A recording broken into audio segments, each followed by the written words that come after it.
ಓಂ ಶ್ರೀ ಗುರುಭ್ಯೋ ನಮಃ ಪರಮಗುರುಭ್ಯೋ ನಮಃ ಶ್ರೀಮದಾನಂದತೀರ್ಥ ಭಗವತ್ಪಾದಾಚಾರ್ಯ ಗುರುಭ್ಯೋ ನಮಃ ನರಸಿಂಹೋऽಖಿಲಜ್ಞಾನಮತಧ್ವಾಂತ ದಿವಾಕರಃ ಜಯತ್ಯಮಿತ ಸತ್ಜ್ಞಾನ ಸುಖಶಕ್ತಿಪಯೋನಿಧಿಃ ಕಲ್ಯಾಣಾದ್ಭುತಗಾತ್ರಾಯ ಕಾಮಿತಾರ್ಥಪ್ರದಾಯಿನೇ ಶ್ರೀಮದ್ವೆಂಕಟನಾಥಾಯ ಶ್ರೀನಿವಾಸಾಯ ತೇ ನಮಃ ವ್ಯಾಸಾಯ ಭವನಾಶಾಯ ಶ್ರೀಶಾಯ ಗುಣರಾಶಯೇ ಹೃದ್ಯಾರ್ಯ ಶುದ್ಧವಿದ್ಯಾರ್ಯ ಮಧ್ವಾರ್ಯ ಚ ನಮೋ ನಮಃ ನೌಮಿನ್ಯಾರ್ಯ ಸುಧಾಧಿಕರ್ಜರ ಮುನೀನ್ ಶ್ರೀಪಾದರಾಟ್ ಸನ್ಮಣೀನ್ ವ್ಯಾಸಾರ್ಯಾನ್ ವಿವಿಧಾಗಮಾಬ್ಧಿವಿಹರಾನ್ ಶ್ರೀವಾದಿರಾಜಾನಪಿ ವಂದೇ ಹಂಸವರಾನ್ ರಘೋತ್ತಮ ಗುರೂನ್ ವೈದಗ್ಧ್ಯವಾರಾಂ ನಿಧೀನ್ ಶ್ರೀ ಸತ್ಯವ್ರತ ರಾಘವೇಂದ್ರ ಮುನಿಪಾನ್ ಸದ್ಬೋಧ ಸತ್ಯಾನಪಾನ್ ಸತ್ಯಾಭಿಜ್ಞಕರಾಬ್ಜೋತ್ಥಾನ್ ಪಂಚಾಶದ್ವರ್ಷ ಪೂಜಕಾನ್ ಸತ್ಯ ಪ್ರಮೋದ ತೀರ್ಥಾರ್ಯಾನ್ ನೌಮಿನ್ಯಾರ್ಯ ಸುಧಾರತಾನ್ ಶಾಸ್ತ್ರೇಷು ಪಾರದೃಶ್ವಾನಂ ಶಾಸ್ತ್ರಜ್ಞೇಷು ಚ ವತ್ಸಲಂ ದೀನಭಕ್ತೋದ್ಧಾರಕರಂ ಸತ್ಯಾತ್ಮಾನಂ ಗುರುಂ ಭಜೆ ಶ್ರಿಯೋಧಿಪಸ್ಯಾಂಘ್ರಿ ಸರೋರುಹಧ್ವರಂ ವಿಧೀಶ ವೇಷ ಪ್ರಮುಖಾಮರಾಶ್ರಿತಂ ಸದಾ ಸದಾನಂದ ವಿಶುದ್ಧ ಬುದ್ಧಿದಂ ದಧೇಹ ಮಂತರ ಹೃದಯೇ ದಯೋ ದಧೇಹೇ. ಸತ್ಯಬೋಧ ವಿಜಯ 6ನೇ ಸರ್ಗ 111ನೇ ಶ್ಲೋಕ. ಬಹಳ ದಿವಸ ಆಯಿತು ಯಜುರ್ವೇದಿಗಳು ನಮ್ಮ ಪಾಠಕ್ಕೆ ಸೇರಿರಲಿಲ್ಲ, ಹೀಗೆ ಮತ್ತೆ ಸೇರಿಕೊಂಡಿದ್ದೀರಿ. ನಿಮಗೆ ಪಾಠಕ್ಕೆ ಸ್ವಾಗತ. ಹೀಗೆ ಬರ್ತಾ ಇರಬೇಕು ಅಂತ ಮತ್ತೆ ಕೈ ಕೊಡಬಾರ್ದು.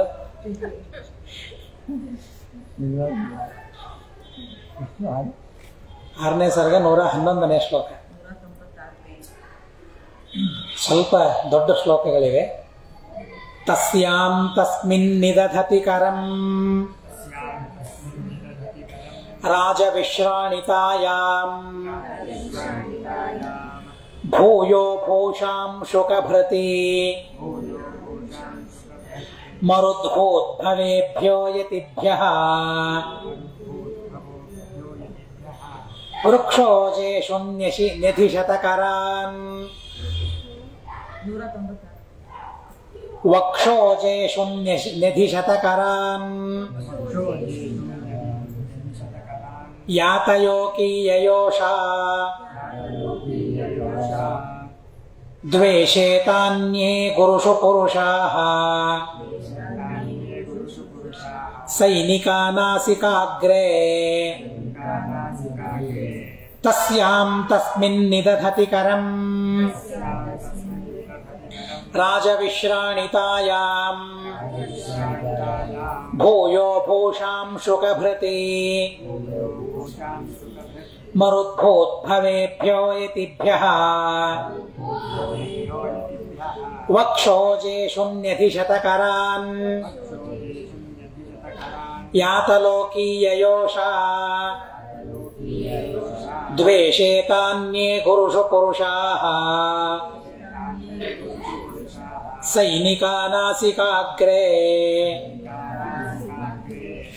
ತಸ್ಯಾಂ ತಸ್ಮಿನ್ ನಿದಧತಿ ಕರಂ ರಾಜವಿಶ್ರಾಣಿತಾಯಾಂ ಭೂಯೋ ಭೂಷಾಂ ಶುಕಭೃತಿ ಮರುದ್ಭೂದ್ಭವೇಭ್ಯಃ ಯತಿಭ್ಯಃ ವಕ್ಷೋಜೇಷು ನ್ಯಧಿಶತ ಕರಾನ್ ಯಾತಲೋಕೀಯಯೋಷಾಃ ದ್ವೇಷೇ ತಾನ್ಯೇ ಗುರುಷು ಪುರುಷಾಃ ಸೈನಿಕಾಃ ನಾಸಿಕಾಗ್ರೇ.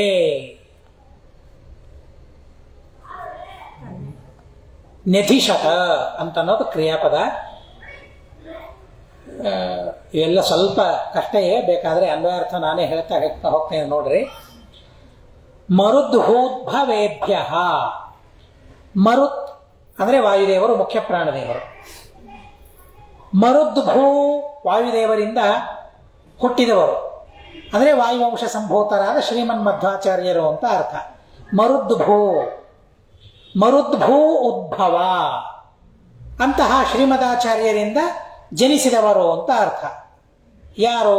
ವ್ಯಾಖ್ಯಾನದಲ್ಲಿ ತುಂಬಾ ಸುಂದರವಾಗಿ ಅಲ್ಲಿ ಬರೆದಿದ್ದಾರೆ. ಒಟ್ಟಾರೆ ಮರುದ್ಭೂ ಮುಖ್ಯ ಪ್ರಾಣದೇವರ ಅವತಾರರಾದ ಶ್ರೀಮದಾಚಾರ್ಯರಿಂದ ಉದ್ಭವೇಭ್ಯ ಸಾಕ್ಷಾತ್ತಾಗಿ ಪರಂಪರೆಯ ಜನಿಸಿದ ಯತಿಗಳಾದ ಪದ್ಮನಾಭ ತೀರ್ಥರನ್ನು ಮೊದಲು ಮಾಡಿಕೊಂಡು ಸತ್ಯಪ್ರಿಯವರೆಗೆ ಇರುವ ಯತಿಗಳಿಗೆ ಅಂತ ಅರ್ಥ. ಸಾಕ್ಷಾತ್ತಾಗಿ ಶ್ರೀಮದಾಚಾರ್ಯರಿಂದ ಅವತರಿಸಿದವರು ಯಾರು? ಪದ್ಮನಾಭ ತೀರ್ಥರು, ಕಥಾನಾಯಕರು. ಅವರ ಸರಿಯಾದ ಆರಾಧನಾ ಪ್ರಸಂಗದಲ್ಲಿಯೇನೆ ವ್ಯಾಖ್ಯಾನದಲ್ಲಿ ಅವರ ಹೆಸರನ್ನು ಉಲ್ಲೇಖ ಮಾಡ್ತಾರೆ ಮತ್ತು ಮೂಲ ಶ್ಲೋಕದಲ್ಲಿಯೂ ಸಹ ಅವರ ಸ್ಮರಣೆ ನಮಗೆ ಆಗ್ತಾ ಇದೆ. ಮರುದ್ಭೂದ್ಭವೇಭ್ಯ, ಮುಖ್ಯ ಪ್ರಾಣದೇವರ ಕರಕಮಲ ಸಂಜಾತರಾದ, ಅರ್ಥಾತ್ ಶ್ರೀಮದಾಚಾರ್ಯ ಕರಕಮಲ ಸಂಜಾತರಾದವರು ಯಾರು? ಸಾಕ್ಷಾತ್ತಾಗಿ ಪದ್ಮನಾಭ ತೀರ್ಥರು. ಪರಂಪರೆಯ, ಆ ಪರಂಪರೆಯಿಂದ ಸತ್ಯಪ್ರಿಯವರೆಗೆ ಇರುವ ಯತಿಗಳು. ಎಂಥ ದೊಡ್ಡ ಇತಿಹಾಸವನ್ನ ದಾಖಲು ಮಾಡ್ತಾರೆ ಅಂತ ಅನ್ನೋದನ್ನು ನಾವು ಗಮನಿಸಬೇಕು. ಅದೇ ನಮ್ಮ ಪರಂಪರೆ, ಇದು ಶ್ರೀಮದಾಚಾರ್ಯರಿಂದ ಬಂದ ಪರಂಪರೆ, ಇದು ಮೂಲ ಪರಂಪರೆ ಅಂತನ್ನೋದನ್ನ ವ್ಯಾಖ್ಯಾನಕಾರರು ತುಂಬಾ ಸ್ಪಷ್ಟವಾಗಿ ಅದನ್ನ ವಿವರಣೆ ಮಾಡಿ ತಿಳಿಸ್ತಾ ಇದ್ದಾರೆ. ಮರುದ್ಭೂದ್ಭವೇಭ್ಯ, ಮುಖ್ಯ ಪ್ರಾಣದೇವರ ಅವತಾರರಾದ ಶ್ರೀಮದಾಚಾರ್ಯರಿಂದ ಸಾಕ್ಷಾತ್ತಾಗಿ ಪರಂಪರೆಯ ಅವತರಿಸಿದ ಯತಿಗಳಾದ ಪದ್ಮನಾಭ ತೀರ್ಥರನ್ನು ಮೊದಲು ಮಾಡಿಕೊಂಡು ಸತ್ಯಪ್ರಿಯವರೆಗೆ ಇರುವ ಯತಿಗಳಿಗೆ.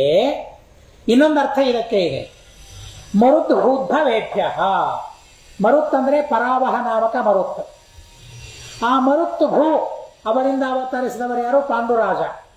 ಪರಾವಹ ಮರುತ್ತೇ ಪಾಂಡುರಾಜನಾಗಿ ಅವತರಿಸ್ತಾನೆ. ಹೀಗಾಗಿ ಮರುದ್ಭೂ ಪಾಂಡುರಾಜ. ಮರುದ್ಭೂ ಉದ್ಭವ ಪಾಂಡವರು, ಧರ್ಮರಾಜ, ಭೀಮ, ಅರ್ಜುನ, ನಕುಲ, ಸಹದೇವ ಅವರಿಗೆ ಅಂತ ಅರ್ಥ. ರಾಜಭಿಹಿ, ನಾನಾ ದೇಶದ ರಾಜರಿಂದ ವಿಶ್ರಾಣಿತಾಯಾಂ ಕೊಡಲ್ಪಟ್ಟಿರುವ, ಭೂಯೋ ಭೂಷಾಂಶುಕ ಭೃತಿ, ಭೂಯೋ ಭೂಷಾಂಶುಕ ಭೃತಿ, ಭೂಯ ಬಹಳವಾದ, ಭೂಷ ಅಂತಂದ್ರೆ ಆಭರಣಗಳು, ಅಂಶುಕ ಅಂತಂದ್ರೆ ವಸ್ತ್ರಗಳು, ಅವುಗಳನ್ನ ಧಾರಣೆ ಮಾಡಿದ ಅಂತ ಒಂದರ್ಥ. ಭೂಯೋ ಭೂಷಾಂಶುಕ ಭೃತಿ ಅಂದ್ರೆ ಈ ಎಲ್ಲ ಯತಿಗಳಿಗೆ ಅನೇಕ ವಿಧರಾದ ರಾಜರು ಕೊಟ್ಟಿರುವ ಆಭರಣಗಳು ಮತ್ತು ವಸ್ತ್ರಗಳನ್ನ ಧರಿಸಿದ, ವಸ್ತ್ರಗಳನ್ನ ಸಂಪಾದನೆ ಮಾಡಿದ ಅಂತ ಅರ್ಥ. ವಸ್ತ್ರಗಳಿರುವ ಅಂತ ಅರ್ಥ. ಪಾಂಡವರ ಪಕ್ಷದಲ್ಲಿ ಅನೇಕ ರಾಜರು ಕೊಟ್ಟಿರುವ ಆಭರಣ ವಸ್ತ್ರಗಳನ್ನ ಧರಿಸಿದ ಅಂತ ಅರ್ಥ.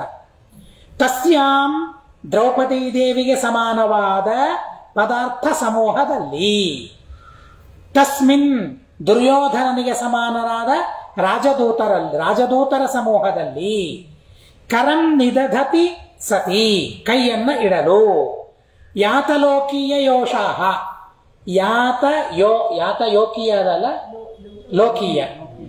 ಯಾತ ಅಂದ್ರೆ ಯತಿ ಸಂಬಂಧಿಯಾದ ಅಂತ ಅರ್ಥ. ಯಾತ ಅಂದ್ರೆ ಯತಿ ಸಂಬಂಧಿಯಾದ, ಲೋಕೀಯ ಲೋಕರು ಅಂದ್ರೆ ಶಿಷ್ಯರು, ಯತಿ ಸಂಬಂಧಿಗಳಾದ ಲೋಕರು ಅಂದ್ರೆ ಶಿಷ್ಯರು, ಅವರ ಯೋಷ ಅಂದ್ರೆ ಸ್ತ್ರೀಯರು, ಅವರ ಪತ್ನಿಯರು ಅಂತ ಅರ್ಥ. ಸತ್ಯಬೋಧ ತೀರ್ಥರ ಶಿಷ್ಯರ ಪತ್ನಿಯರು ಅಂತ ಅರ್ಥ. ವಕ್ಷೋಜೇಶೋ, ಎದೆಯ ಮೇಲೆ, ಕರಾನ್ ತಮ್ಮ ಕೈಗಳನ್ನು, ನೆಧಿಶತ ಇರಿಸಿದರು. ಅಂದ್ರೆ ಇದರ ತಾತ್ಪರ್ಯ ಏನು? ರಾಜದೂತರು ನಮ್ಮ ಗುರುಗಳ ಸಂಸ್ಥಾನದ ಪದಾರ್ಥಗಳನ್ನ ಅಪಹಾರ ಮಾಡ್ತಾ ಇದ್ದಾರೆ ಅಂತ ಹೇಳಿ ಎದೆ ಬಡಿದುಕೊಂಡು ದುಃಖವನ್ನು ಸೂಚನೆ ಮಾಡ್ತಾ ಇದ್ದಾರೆ ಅಂತ ಅರ್ಥ.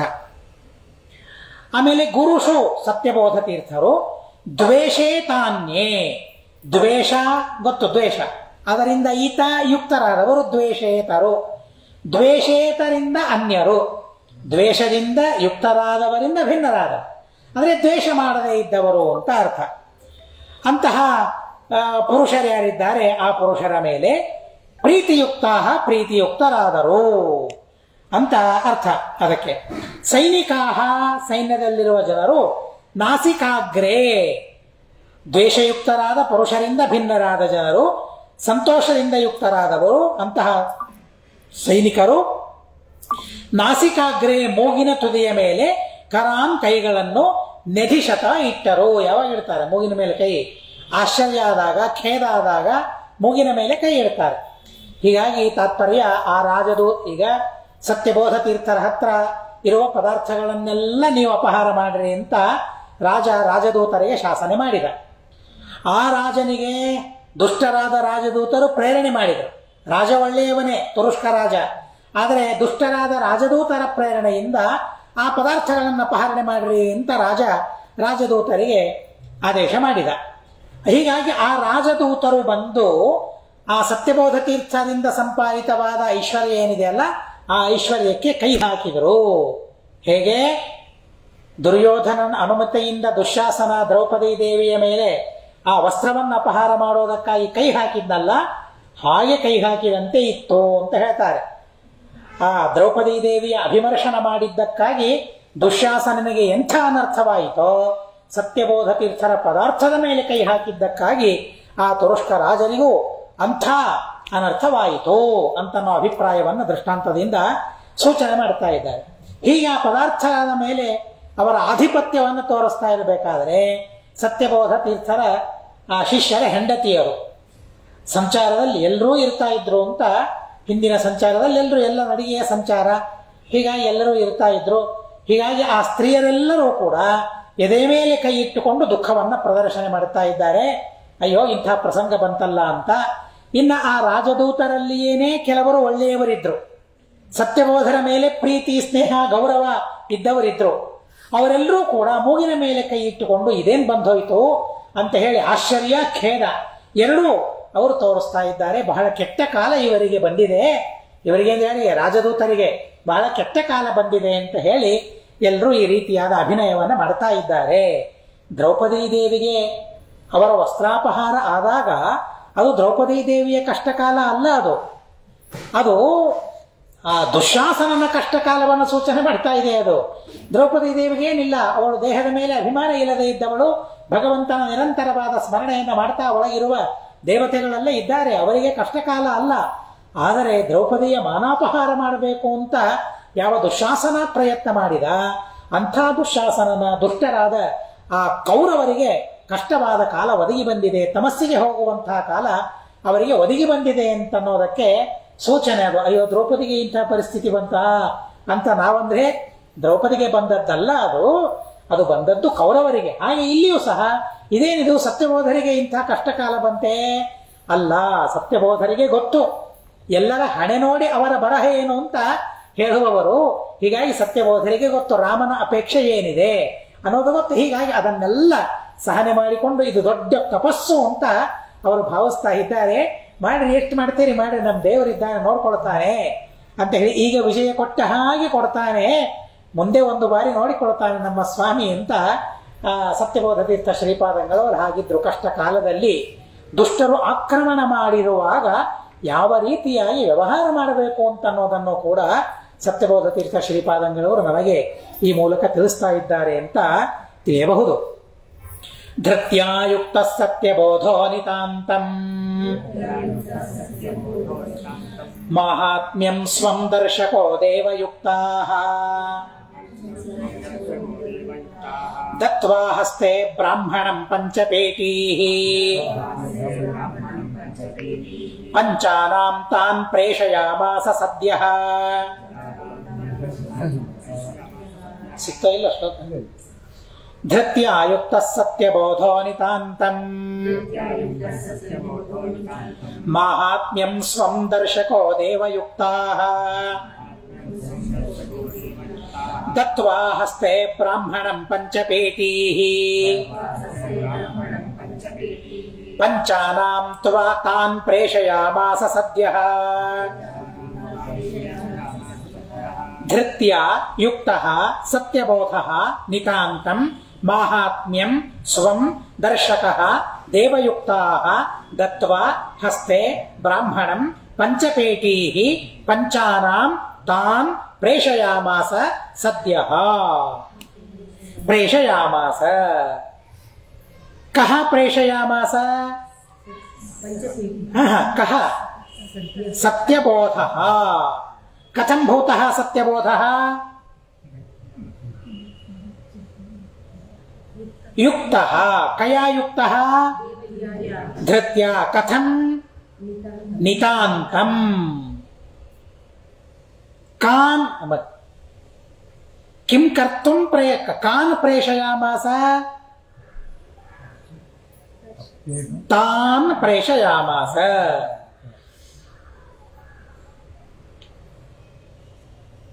ಕಿಂ ಕರ್ತುಂ ಯಾವುದು ಅಲ್ಲ, ಕಿಂ ಕರ್ತುಂ ಅದು ಗೊತ್ತಾಗೋದಿಲ್ಲ ನಮಗೆ. ದರ್ಶಕಃ ಅಂದರೆ ದರ್ಶಯಿತುಂ ಅನ್ನೋ ಅರ್ಥದಲ್ಲಿ ದರ್ಶಕಃ ಅಂತನ್ನೋ ಪದ ಇದೆ. ಹೀಗಾಗಿ ದರ್ಶಕಃ. ಕಿಂ ದರ್ಶಕಃ ಅಲ್ಲ, ಮಾಹಾತ್ಮ್ಯಂ ಕಥಂ ಭೂತಂ ಸ್ವಂ ಕಿಂ ಕೃತ್ವಾ ದತ್ವಾ ಕಾಹ ವಿಶೇಷಣ ಅದು. ಪಂಚಪೇಟೀಹಿ ಕಥಂ ಭೂತಾಃ ದೇವಯುಕ್ತಾಃ ಕಸ್ಮಿನ್ ಅಲ್ಲ ಸಪ್ತಮಿ ಕಸ್ಮಿನ್ ಹಸ್ತೆ ಕೇಶಾಂ ಹಸ್ತೆ ಬ್ರಹ್ಮಣಾಂ. ಬ್ರಾಹ್ಮಣಾಂ ಇದೆ ಇಲ್ಲ, ಬ್ರಹ್ಮಣಾಂ. ಕಥಂ ಭೂತಾನಾಂ ಪಂಚಾನಾಂ. ನಿತಾಂತಂ ಅತ್ಯಂತವಾಗಿ ಧೃತ್ಯ ಧೈರ್ಯದಿಂದ ಯುಕ್ತಃ ಯುಕ್ತರಾದ ಸತ್ಯಬೋಧ ಸತ್ಯಬೋಧ ತೀರ್ಥರು ಸದ್ಯ ಕೂಡಲೇ ಪಂಚಾನಾಂ ಬ್ರಹ್ಮಣಾಂ 5 ಜನ ಬ್ರಹ್ಮರು ಅಂದ್ರೆ ಏನು, ಬ್ರಹ್ಮ ಅಂದ್ರೆ ಬ್ರಾಹ್ಮಣರು ಅಂತ ಅರ್ಥ ಇಲ್ಲಿ. ಪಂಚಾನಾಂ ಬ್ರಹ್ಮಣಾಂ 5 ಜನ ಬ್ರಾಹ್ಮಣರ ಹಸ್ತೆ ಕೈಯಲ್ಲಿ ದೇವಯುಕ್ತಾಹ. ಅಲ್ಲಿಯೂ ವ್ಯಾಖ್ಯಾನ ಇದೆ, ನೋಡ್ಕೊಳ್ಬೇಕು ನೀವು, ಅದನ್ನ ಅಂಡರ್ಲೈನ್ ಮಾಡ್ಕೊಳ್ಳಿಕ್ಕೆ ಅಡ್ಡಿ ಇಲ್ಲ. ದಿಗ್ವಿಜಯರಾಮ, ಸೀತಾ ಸಹಿತ ಮೂಲರಾಮ, ವಂಶರಾಮ, ವೇದವ್ಯಾಸ ಮತ್ತು ವಿಠಲ 5 ದೇವತೆಗಳು. ಒಬ್ಬೊಬ್ಬರಿಗೆ ಒಂದೊಂದು ಪೆಟ್ಟಿಗೆ, ಪ್ರತ್ಯೇಕವಾದ ಪೆಟ್ಟಿಗೆ. ದಿಗ್ವಿಜಯರಾಮನ ಪೆಟ್ಟಿಗೆ ಒಂದು, ಸೀತಾ ಸಹಿತ ಮೂಲರಾಮನಿಗೆ ಒಂದು ಪೆಟ್ಟಿಗೆ, 2 ಅಲ್ಲ ಅಲ್ಲಿ ಮತ್ತೆ 1. ಆಮೇಲೆ ವಂಶರಾಮನಿಗೆ 1, ವೇದವ್ಯಾಸ ದೇವರಿಗೆ 1, ವಿಠಲನಿಗೆ ಮತ್ತೊಂದು. ಹೀಗೆ 5 ಪೆಟ್ಟಿಗೆಗಳು. ಆ 5 ಪೆಟ್ಟಿಗೆ ದೇವತೆಗಳಿಂದ ಯುಕ್ತವಾದ ಪಂಚಪೇಟೀಹಿ 5 ಪೆಟ್ಟಿಗೆಗಳನ್ನು ದತ್ವ ಕೊಟ್ಟು ಸ್ವಂ ತಮ್ಮ ಮಾಹಾತ್ಮ್ಯಂ ಮಹಿಮೆಯನ್ನು ದರ್ಶಕಃ ತೋರಿಸಲು ತಾನ್ ಆ ಬ್ರಾಹ್ಮಣರನ್ನು ಪ್ರೇಷಯಾಮಾಸ ಮತ್ತೊಂದು ಗ್ರಾಮಕ್ಕೆ ಕಳಿಸಿದರು. ಸತ್ಯಬೋಧರ ಅತ್ಯದ್ಭುತವಾದ ಮಹಿಮೆಯನ್ನ ಸತ್ಯಬೋಧ ವಿಜಯ ನಮಗೆ ತಿಳಿಸ್ತಾ ಇದೆ. ಮೈ ರೋಮಾಂಚನವಾಗ್ತದೆ ನಿಜವಾಗಿ.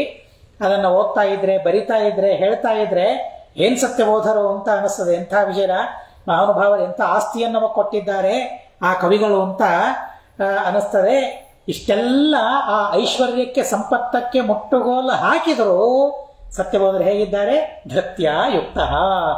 ನಮ್ಮ ಗುರುಗಳನ್ನು ನಾವು ನೋಡ್ತೀವಲ್ಲ, ಏನ್ ಧೈರ್ಯ ಅದು, ಏನು ವಿಚಿತ್ರ, ಭಾರಿ ವಿಚಿತ್ರವಾದ ಧೈರ್ಯ. ಧೃತ್ಯ ಯುಕ್ತ ಅಂತ ಭಾರಿ ಧೈರ್ಯ ಸತ್ಯಬೋಧ ತೀರ್ಥ ಶ್ರೀಪಾದಂಗವರದ್ದು. ಹೀಗಾಗಿ ಅವರು ಎಲ್ಲ ಆಕ್ರಮಣ ಮಾಡ್ತಾ ಇದ್ದಾರೆ. ಈ ಸಂದರ್ಭದಲ್ಲಿ ಸಂಸ್ಥಾನವನ್ನ, ಮಹಾಸಂಸ್ಥಾನವನ್ನ ಸಂರಕ್ಷಣೆ ಮಾಡೋದು ನಮ್ಮ ಜವಾಬ್ದಾರಿ, ನಮ್ಮ ಕರ್ತವ್ಯ. ಆ ಕರ್ತವ್ಯವನ್ನು ಹೇಗೆ ನಿಭಾಯಿಸಬೇಕು ಅಂತ ಭಾರಿ ಸೂಕ್ಷ್ಮವಾಗಿ ಆಲೋಚನೆ ಮಾಡ್ತಾರೆ. ಆಲೋಚನೆ ಮಾಡಿ ದಿಗ್ವಿಜಯರಾಮ, ಸೀತಾ ಸಮೇತ ಮೂಲರಾಮ, ವಂಶರಾಮ, ವೇದವ್ಯಾಸ ಮತ್ತು ವಿಠಲ ಈ 5 ಪ್ರತಿಮೆಗಳಿರುವ ಪೆಟ್ಟಿಗೆ, ಆ ಪೆಟ್ಟಿಗೆಗಳನ್ನ 5 ಜನ ಬ್ರಾಹ್ಮಣರ ಕೈಯಲ್ಲಿ ಕೊಡ್ತಾರೆ. ಕವಿಗಳು ಎಂಥ ಅದ್ಭುತವಾದ ಪದವನ್ನು ಪ್ರಯೋಗ ಮಾಡ್ತಾರೆ ಅಂದ್ರೆ, ಸಾಮಾನ್ಯವಾಗಿ ಬ್ರಾಹ್ಮಣಾನಾಂ ವಿಪ್ರಾಣಾಂ ಅಂತ ಅನ್ನದೇ ಬ್ರಹ್ಮಣಾಂ ಅಂತ ಅಂತಾರೆ. ಅಂದ್ರೆ ಯಾವ ಬ್ರಹ್ಮ ಎಂಬ ಪದವನ್ನ ಪರಮಾತ್ಮನಿಗೆ ಪ್ರಯೋಗ ಮಾಡ್ತಾರೆ ಅಂಥ ಪದವನ್ನ ಪ್ರಯೋಗ ಮಾಡಿ. ಯದ್ಯಪಿ ಬ್ರಾಹ್ಮಣ ಎಂಬ ಅರ್ಥದಲ್ಲೂ ಇದೆ, ಆದರೆ ಪ್ರಯೋಗ ಬಹಳ ಇಲ್ಲ. ಬ್ರಹ್ಮ ಎಂಬ ನಪುಂಸಕ ಶಬ್ದವನ್ನ ಬ್ರಾಹ್ಮಣರಲ್ಲಿ ಪ್ರಯೋಗ ಮಾಡೋದು ಬಹಳ ಕಡಿಮೆ. ನಾನು ಎಲ್ಲಿಯೂ ನೋಡಿಲ್ಲ. ನಾನು ನೋಡದೇ ಇರೋ ಕಾವ್ಯಗಳು ಬೇಕಾದಷ್ಟಿವೆ, ಅವಿಲ್ಲ ಅಂತಲ್ಲ. ಆದರೆ ನಾನು ನೋಡಿದ ಕಾವ್ಯಗಳಲ್ಲಿ ನಪುಂಸಕ ಲಿಂಗದ ಬ್ರಹ್ಮ ಶಬ್ದವನ್ನ ಬ್ರಾಹ್ಮಣರಲ್ಲಿ ಪ್ರಯೋಗ ಮಾಡಿದ್ದಿಲ್ಲ.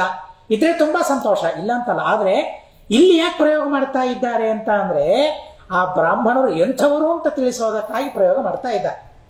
ಭಾರೀ ತತ್ವನಿಷ್ಠರು, ಭಾರೀ ಧಾರ್ಮಿಕರು. ದೇವರು ಅಂದ್ರೆ ಪಂಚ ಪ್ರಾಣ, ಅವರಿಗೆ ಪ್ರಾಣ ಕೊಡ್ಲಿಕ್ಕೂ ಸಿದ್ಧ, ದೇವರಿಗಾಗಿ ಸರ್ವಸ್ವವನ್ನು ಕೊಡ್ಲಿಕ್ಕೆ ಸಿದ್ಧ. ಅಂಥ ಬ್ರಾಹ್ಮಣರವರು ಅಂತ ತಿಳಿಸೋದಕ್ಕಾಗಿ ಪಂಚಾನಾಂ ಬ್ರಹ್ಮಣಾಂ ಅಂತ ಅಲ್ಲಿ ಬ್ರಹ್ಮ ಶಬ್ದವನ್ನು ಪ್ರಯೋಗ ಮಾಡಿದ್ದಾರೆ. ಇಲ್ಲಿ ಹೋದ್ರೆ ವಿಪ್ರಾಣಾಂ ಈ ತರಹದ ಯಾವುದೇ ಶಬ್ದವನ್ನು ಪ್ರಯೋಗ ಮಾಡಬಹುದಾಗಿತ್ತು. ಪಂಚಾನಾಂ ಬ್ರಹ್ಮಣಾಂ ಆ 5 ಪೆಟ್ಟಿಗೆಗಳನ್ನ ಬೇರೆ ಸ್ಥಳಕ್ಕೆ, ಸುರಕ್ಷಿತವಾದ ಸ್ಥಳಕ್ಕೆ ಅವುಗಳನ್ನು ಕಳಿಸಬೇಕು. ಯಾರ ಕೈಯಲ್ಲಿ ಕೊಡಬೇಕು? ಪಂಚಾನಾಂ ಬ್ರಹ್ಮಣಾಂ. ಅತೀ ನಂಬಿಗಸ್ತರಿರಬೇಕು, ದೇವರ ಮೇಲೆ ಅತೀ ಶ್ರದ್ಧೆ ಇರಬೇಕು, ಶ್ರೀಮಠದ ಮೇಲೆ ಅಪರಂಪಾರವಾದ ನಂಬಿಕೆ ಇರಬೇಕು, ತಮ್ಮ ಮೇಲೆ ಅತಿಶಯವಾದ ಗೌರವ ಇರಬೇಕು. ಏನ್ ಗೌರವ ಮಾಡಿದ್ರು ನೋಡ್ರಿ ಆ 5 ಜನ ಬ್ರಾಹ್ಮಣರು.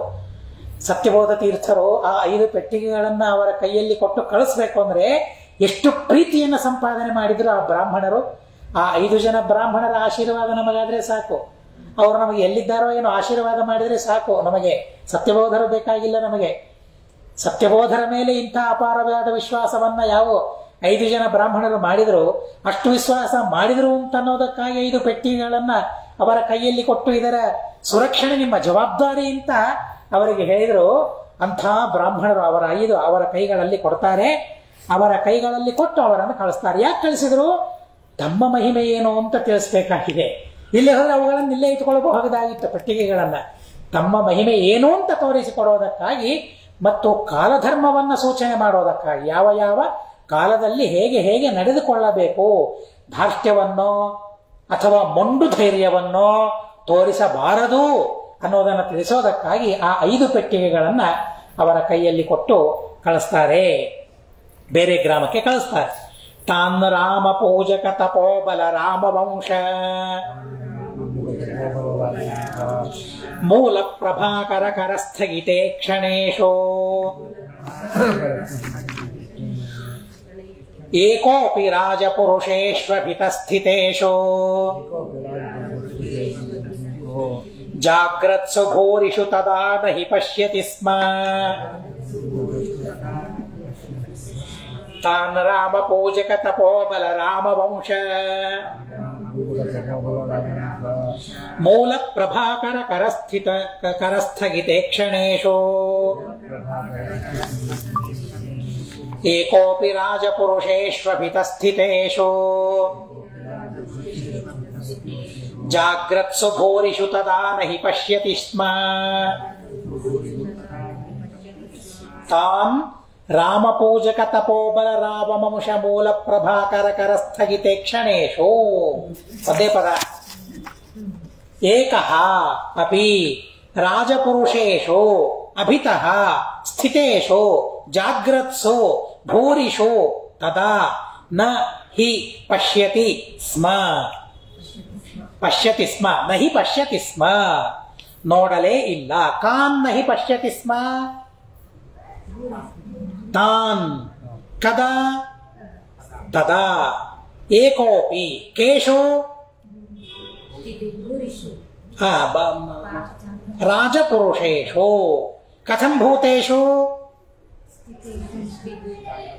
ಸ್ಥಿತೇಶು ಪುನಃ ಕಥಂ ಭೂತೇಶು ಜಾಗ್ರತ್ಸು ಕುತಃ ಅಭಿತಃ ಪುನಃ ಕಥಂ ಭೂತೇಶು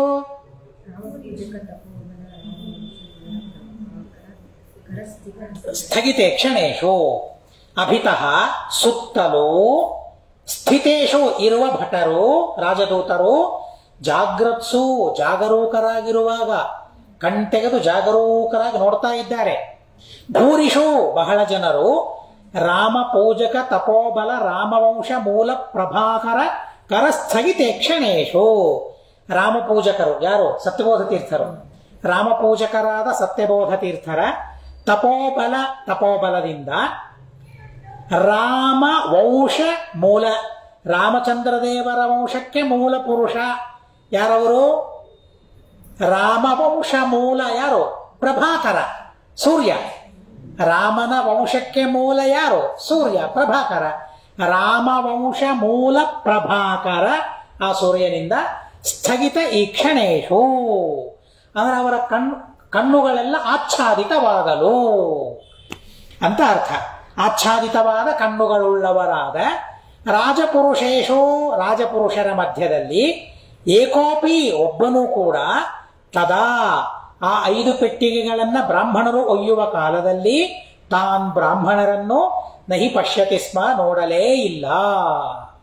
5 ಜನರ ಕೈಯಲ್ಲಿ ಪೆಟ್ಟಿಗೆಯನ್ನು ಕೊಡ್ತಾರೆ, ಇನ್ನೊಂದು ಊರಿಗೆ ಹೋಗ್ರಿ ಅಂತಂತಾರೆ. ಆದರೆ ರಾಜಭಟರಿದ್ದಾರೆ, ಒಬ್ಬರ ಇಬ್ಬರ ಸಾವಿರಾರು ಜನ ಕಾಯ್ತಾ ಇದ್ದಾರೆ, ಎಚ್ಚರಿಕೆಯಿಂದ ಇದ್ದಾರೆ, ಕಣ್ ತೆಗೆದು ಕೂತಿದ್ದಾರೆ. ಅವರ ಹತ್ರ ಯಾರಿಗೂ ಬಿಡ್ತಾ ಇಲ್ಲ, ಅಲ್ಲಿಂದ ಹೋಗ್ಲಿಕ್ಕೆ ಯಾರಿಗೂ ಬಿಡ್ತಾ ಇಲ್ಲ. ಹಿಂದೆ ಬಂತು ಅದು ಕಥೆ. ಅವ್ರ ಹತ್ರ ಹೋಗ್ಲಿಕ್ಕಿಲ್ಲ, ಅವರಿಂದ ದೂರ ಹೋಗ್ಲಿಕ್ಕಿಲ್ಲ. ಆ ರೀತಿಯಾಗಿ ಸರ್ಪಗಾವಲು ಅವರಿದ್ದಾರೆ ಅವರು. ಈ ಸಂದರ್ಭದಲ್ಲಿ ಸತ್ಯಬೋಧರೇನೋ 5 ಪೆಟ್ಟಿಗೆ ಕೊಟ್ಟು ತಗೊಂಡು ಹೋಗ್ರಿ ಅಂತ ಹೇಳಿದ್ರು. ಆದರೆ ಅವರಿಗೆ ನೋಡಿ ಎಷ್ಟು ವಿಶ್ವಾಸ. ಹೇಳ್ಬೋದಾಗಿತ್ತ, ಏನ್ರಿ ಜನ ಎದುರಿದ್ದಾರೆ, ನಮ್ಮನ್ನು ಬಡದ್ರೆ ನಾವೇನಾಗೋಣ, ಅಂತ ಹೇಳಿಲ್ಲ. ಗುರುಗಳು ಹೇಳಿದ್ದಾರೆ, ಒಯ್ಯೋದು ನಮ್ಮ ಕರ್ತವ್ಯ. ಹೇಗೆ ಕೃಷ್ಣ ಹೇಳಿದ್ದಾನೆ, ಕೃಷ್ಣನನ್ನ ಅಲ್ಲಿಗೆ ಒಯ್ಯೋದು ನನ್ನ ಕರ್ತವ್ಯ ಅಂತ ವಸುದೇವ ಭಾವಿಸಿದ ಹಾಗೆ ಇವರು ವಸುದೇವ ಇದ್ದ ಹಾಗೆ ಇವರೆಲ್ಲ ಆಲೋಚನೆ ಮಾಡಿ ಗುರುಗಳು ಹೇಳಿದ್ದಾರೆ, ಅವ್ರ ಕೆಲಸ ಕೇಳಬೇಕು, ಮುಗಿದಾಯ್ತು, ಎರಡನೇ ಮಾತಿಲ್ಲ. ಏನು ಶ್ರದ್ಧೆ ಅಲ್ಲ ಗುರುಗಳಲ್ಲಿ.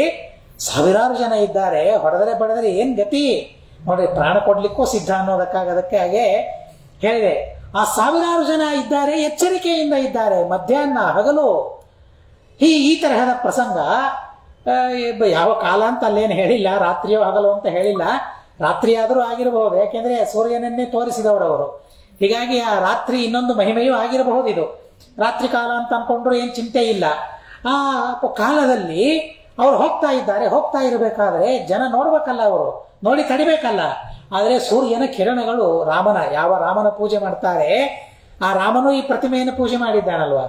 ರಾಮನು ಮೂಲರಾಮದೇವರ ಪ್ರತಿಮೆಯನ್ನು ಪೂಜೆ ಮಾಡಿದ್ದಾನೆ, ಮೂಲ ಸೀತಾದೇವಿಯ ಪೂಜೆಯನ್ನು ಮಾಡಿದ್ದಾನೆ ರಾಮ. ಹೀಗಾಗಿ ಆ ಮೂಲ ರಾಮ, ಸೀತಾ, ದಿಗ್ವಿಜಯ ರಾಮ, ವ್ಯಾಸ, ವಿಠಲ ಇವರನ್ನೆಲ್ಲ ಒಯ್ತಾ ಇರಬೇಕಾದ್ರೆ, ಈ ಪೆಟ್ಟಿಗೆಗಳನ್ನು ಒಯ್ತಾ ಇರಬೇಕಾದ್ರೆ ರಕ್ಷಣೆ ಮಾಡೋದು ನನ್ನ ಜವಾಬ್ದಾರಿ ಅಂತ ಅಂದ್ರು. ಯಾರು? ಸೂರ್ಯ. ಇವರನ್ನ ಸುರಕ್ಷಿತವಾಗಿ ಮುಟ್ಸೋದು ನನ್ನ ಜವಾಬ್ದಾರಿ ಅಂತ ಅಂದ್ರು. ಆ ದೇವರ ಮೇಲೆ ವಿಶ್ವಾಸ, ಅವರ ಪೂಜೆ ಮಾಡೋದು ನನ್ನ ಜವಾಬ್ದಾರಿ ಅಂತ ಅಂದ ಸೂರ್ಯ ರಾಮ. ಹೀಗಾಗಿ ಅವರು ತೆಗೆದುಕೊಂಡು ಹೋಗ್ತಾ ಇರಬೇಕಾದ್ರೆ ಸೂರ್ಯನ ಕಿರಣಗಳು ಅವರ ಕಣ್ಣಿನ ಮುಂದೆ ಬಂದ್ಬಿಟ್ಟಂತೆ. ಏನೂ ಕಾಣಿಸ್ತಿಲ್ಲ. ಏನು ಅದ್ಭುತ ಅಲ್ಲ, ಏನು ಆಶ್ಚರ್ಯ ಅಲ್ಲ. ಎಂಥ ಕಾಲಕ್ಕೆ ಬಂದಿದ್ದೀರಿ ನೋಡಿ ನೀವು ಪಾಠಕ್ಕೆ. ಹೀಗಾಗಿ ಏನೇ ಪ್ರಸಂಗ ಇದ್ರೂ ನಿಜವಾಗಿ ಪಾಠ ಸತ್ಯಬೋಧ ವಿಜಯ. ನನಗಂತೂ ಯಾವಾಗ ಜಯತೀರ್ಥ ವಿಜಯ ಪ್ರಾರಂಭ ಮಾಡಿದಾಗಿನಿಂದ ಮಠ ಮಠ ಮಠ, ಏನು ಅದ್ಭುತ, ಏನು ಗುರುಗಳು, ಏನು ಕಾವ್ಯಗಳು. ಇಂಥ ಕಾವ್ಯಗಳನ್ನು ನಮಗೆ ಕೊಟ್ಟಿದ್ದಾರೆ. ಅದಕ್ಕೆ ಮಹಾಸ್ವಾಮಿಗಳು ಎಷ್ಟು ಅದ್ಭುತವಾದ ಸಂತೋಷ, ಅವರಿಗೆ ಪ್ರೀತಿಯಾಗಿದೆ. ಸುಮ್ಮನೆ ಒಂದೆರಡು ವಿಷಯಗಳನ್ನು ನಿಮಗೆ ಹೇಳಬೇಕು. ನಾವು ಹೊಳೆಹೊನ್ನೂರಿನಲ್ಲಿ ವಿದ್ಯಾಧೀಶ ವಿಜಯ ಮಂಗಳವನ್ನು ಮಾಡಿದ್ವಿ. ಅದಕ್ಕೆ ಎಷ್ಟೊತ್ತು ಉಪಸ್ಥಿತರಿದ್ದರು ಸ್ವಾಮಿಗಳು. ಅಷ್ಟರಲ್ಲೇನೆ ನಮ್ಮ ಪಾಠದ ಆ ದೀಕ್ಷೆಯನ್ನು ಗಮನಿಸಿದರು. ನಿಮ್ಮಲ್ಲಿರುವ ದೀಕ್ಷೆ ಅದನ್ನೆಲ್ಲ ಗಮನಿಸಿದರು. ಪಾಠ ಹೇಳೋದು ನಮ್ದು ಗಮನಿಸಿ ಆವಾಗಲೇನೆ ಅಲ್ಲಿ ಅನೇಕ ವಿದ್ವಾಂಸರು ಬಂದಾಗ ಪ್ರತಿಯೊಬ್ಬರಿಗೂ ಹೇಳಿದರು, ಹೀಗೆ ಪಾಠ ನಡೀತಾ ಇದೆ, ನನಗಂತೂ ಬಹಳ ತೃಪ್ತಿಯಾಗಿದೆ, ಎಲ್ಲ ಕಡೆಗೆ ಹೀಗೆ ಪಾಠ ಹೇಳ್ರಿ ಅಂತ ಅಲ್ಲಿ ಒಂದ್ಸಲ ಹೇಳಿದ್ರು. ಮೊನ್ನೆ ಮುಂಬೈಯಲ್ಲಿ ಚಾತುರ್ಮಾಸ್ಯ ಆದಾಗ ಪ್ರತಿ ವರ್ಷವೂ ಮೀಟಿಂಗ್ ಮಾಡ್ತಾರೆ, ಎಲ್ಲ ಮಠಾಧಿಕಾರಿಗಳ ಜೊತೆಗೆ ಮೀಟಿಂಗ್ ಮಾಡ್ತಾರೆ ಮಹಾಸ್ವಾಮಿಗಳು. ಆವಾಗ ಮತ್ತೆ ಹೇಳಿದ್ರಂತೆ, ನಾನಲ್ಲಿ ಹೋಗೋದಿಲ್ಲ, ಯಾಕೆಂದ್ರೆ ನಾನೇನು ಮಠಾಧಿಕಾರಿ ಅಲ್ಲ, ಹೀಗಾಗಿ ಅಲ್ಲಿ ಆ ಮೀಟಿಂಗಲ್ಲಿ ನಾನೇನು ಭಾಗವಹಿಸೋದಿಲ್ಲ. ಆದರೆ ಭಾಗವಹಿಸಿದ ಅನೇಕ ಜನ ಬಂದು ಹೇಳಿದ್ರು, ಅಲ್ರಿ ಅಲ್ಲೊಂದ್ಸಲ ಹೇಳಿದ್ರು, ಇಲ್ಲೊಂದ್ಸಲ ಹೇಳಿದ್ರು ಮಹಾಸ್ವಾಮಿಗಳು, ಏನು ವಿಜಯ ಕಾವ್ಯಗಳು, ಏನು ಎಷ್ಟು ಭಾರಿ ಇದೆ ಅವರಿಗೆ. ಅಂದರೆ ನಮ್ಮ ಪಾಠ ಅವರಿಗೆ ಪೂರ್ಣ ಪ್ರೀತಿ, ನಾವು ಪಾಠ ಮಾಡೋದು ಬಹಳ ಪ್ರೀತಿ ಅವರಿಗೆ ಆಗಿದೆ ಅಂತಲ್ಲಿ ಇವೇ ಸಾಕ್ಷಿ ಇದು. ಯಾಕೆಂದರೆ ಅಂಥ ದೀಕ್ಷೆ ಗುರುಗಳ ಮೇಲೆ, ಮಠದ ಮೇಲೆ, ಸಂಸ್ಥಾನದ ಮೇಲೆ ಅಂಥ ದೀಕ್ಷೆಯನ್ನು ಹುಟ್ಟಿಸುವಂಥ ಮಾತುಗಳು ಇಲ್ಲಿ ಬರ್ತದೆ. ಆ ಸೂರ್ಯ ಅವರ ಕಣ್ಣಿನ ಮುಂದೆ ಆ ಕಿರಣಗಳನ್ನು ಇಟ್ಟಂತೆ ಆಯ್ತಂತೆ, ಆಚ್ಛಾದನೆ ಕಣ್ಣು ಮುಂದೆ ಅದು ಬಂದಂತೆ ಆಯ್ತಂತೆ. ಹೀಗಾಗಿ ಹೋಗೋ ಬ್ರಾಹ್ಮಣರು ಯಾರು ಹೋಗ್ತಾ ಇದ್ದಾರೆ ಏನೂ ಕಾಣಿಸ್ತಾ ನಹಿ ಪಶ್ಯತಿ ಸ್ಮ. ಸಾವಿರಾರು ಜನ ಇದ್ದಾರೆ, ಎಲ್ಲರ ಎಚ್ಚರಿಕೆಯಿಂದ ಇದ್ದಾರೆ. 5 ಜನ ಹೋಗೋರೆ 5 ಜನ, ಅದು ಸಾವಿರಾರು ಜನರ ಮಧ್ಯದಲ್ಲಿ 5 ಜನ ಸೇರಿ ಹೋಗೋದಲ್ಲ, 5 ಜನ ಹೋಗ್ತಾ ಇದ್ದಾರೆ, ಯಾರಿಗೂ ಕಾಣಿಸ್ತೇ ಇಲ್ಲ. ಇದು ಸತ್ಯಬೋಧರ ಮಹಿಮೆ. ಈ ಮಹಿಮೆಯನ್ನು ತೋರಿಸೋದಕ್ಕಾಗಿ ಆ 5 ಪೆಟ್ಟಿಗೆಗಳನ್ನು ಕಳಿಸಿದರು ಅಂತ ಹೇಳ್ತಾರೆ. ಅಟಿತಾ ಪಟವಸ್ತ್ರಿಕಾಟಪಲ್ಲೀಂ ದೃಢ ದುರ್ಗಾಂ ಧೃತಮೇವ ಪೇಟಿಕಾಸ್ತಾಃ ತದಧೀಶ್ವರ ವೈಷ್ಣವಗ್ರಭೀಮಾ ಅಭಿಧ ವಿಪ್ರ ಪ್ರಭು ಸದ್ಮನಿನ್ಯಧುಸ್ತೆ